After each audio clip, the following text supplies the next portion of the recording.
Ciao a tutti e benvenuti in un nuovo video di PittArt Miniature. Io sono Fabrizio, lei è Elisa e come avete notato e visto nello scorso video abbiamo cambiato location, l'abbiamo rinnovata. Vi piace? Abbiamo allestito una scrivania con una postazione di montaggio, così non ci sono più scuse. Qua bisogna girare. Bene, ma cosa andremo a vedere nel video di oggi? Che ne lo devi fare te? Beh, oggi andremo a vedere un metodo abbastanza veloce per creare un effetto sulla nostra miniatura simile al marmo. Lo ammetto, è la prima volta che ci cimentiamo in questa tecnica, per cui il risultato potrebbe essere opinabile. No, non è venuto No, bene. è venuto bene, perché noi già lo sappiamo, è venuto Certo, bene. Bene, cosa serve per realizzare questa tecnica?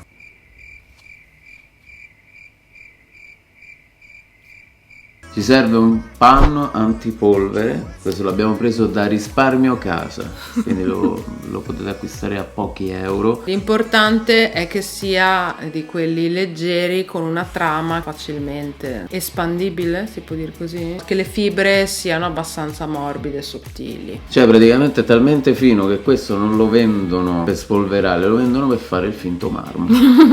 Se io adesso lo passo qui, vabbè.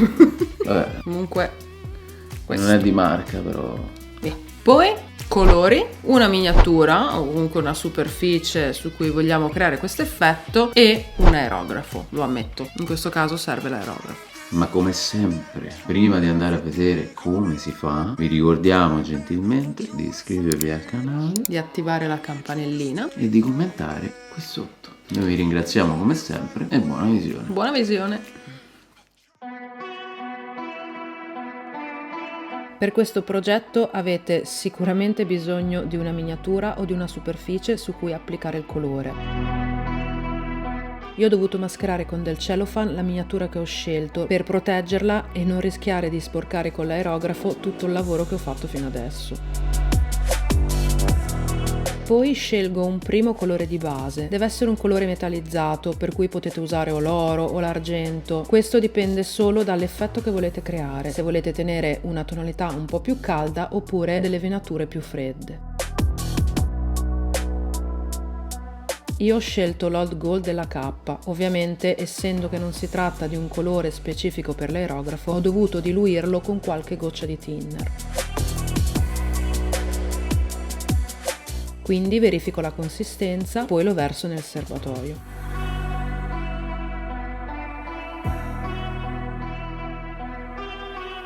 Applico una base il più omogenea possibile su tutta la superficie che voglio trattare. Poi devo attendere che si asciughi completamente prima di passare alla seconda fase.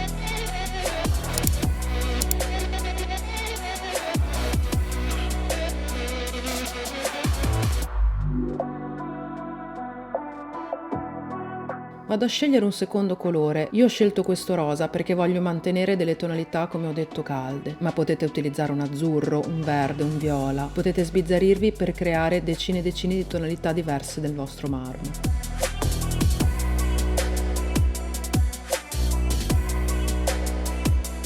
Poi prendo il panno e comincio a dilatarlo con delicatezza perché il colore dovrà penetrare attraverso di esso e creare delle venature.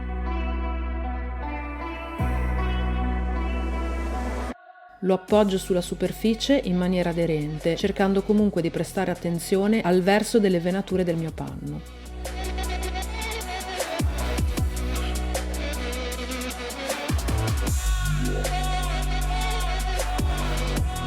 Poi applico il colore in maniera abbondante, in modo che penetri al di sotto. Una volta finito, attendo qualche secondo e rimuovo il panno con delicatezza, per far sì che il colore al di sotto non si espanda. Una volta rimosso, controllo il risultato e attendo che si asciughi. Ovviamente, tra un colore e l'altro ho necessità di ripulire bene l'aerografo. Quindi con un po' di cleaner e un pennellino rimuovo dal fondo del serbatoio tutti i residui. Poi applico un terzo e ultimo colore, nel mio caso il bianco, ma a seconda di quello che volete creare potete utilizzare anche il nero. Infatti esistono dei tipi di marmo che hanno una prevalenza di colore bianco o di colore nero, grigio. riprendo il mio panno, lo riapplico sulla miniatura tenendo sempre conto del verso delle venature e poi nello stesso modo in cui ho applicato il rosa vado ad applicare il bianco in modo che il colore passi al di sotto. Con delicatezza rimuovo il panno e controllo il risultato. Nel mio caso l'ho rimosso con poca grazia, per cui il bianco è andato a sporcare dove non doveva. Con un pennellino finché è fresco lo vado a correggere immediatamente. Poi aspetto che si asciughi e vado a fare le rifiniture finali.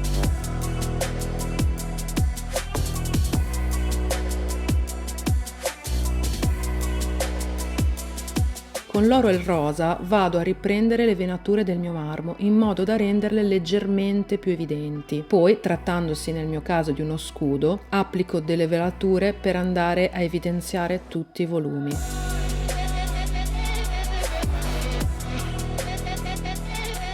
Ho voluto dare una breve valutazione personale. Difficoltà bassa, costo dei materiali anch'esso basso, se non teniamo in considerazione ovviamente l'aerografo. Versatilità buona, io ad esempio l'ho utilizzato per creare un effetto un po' diverso su questo scudo, ma può essere utilizzato per qualsiasi altra cosa, dipende dalla vostra creatività.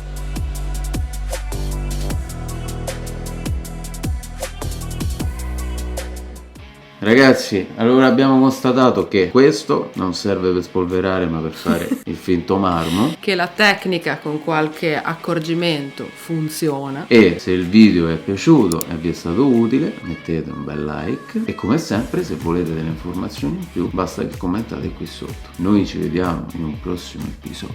Cioè ormai è una fiction. Bene, Alla prossima puntata. Ciao ragazzi.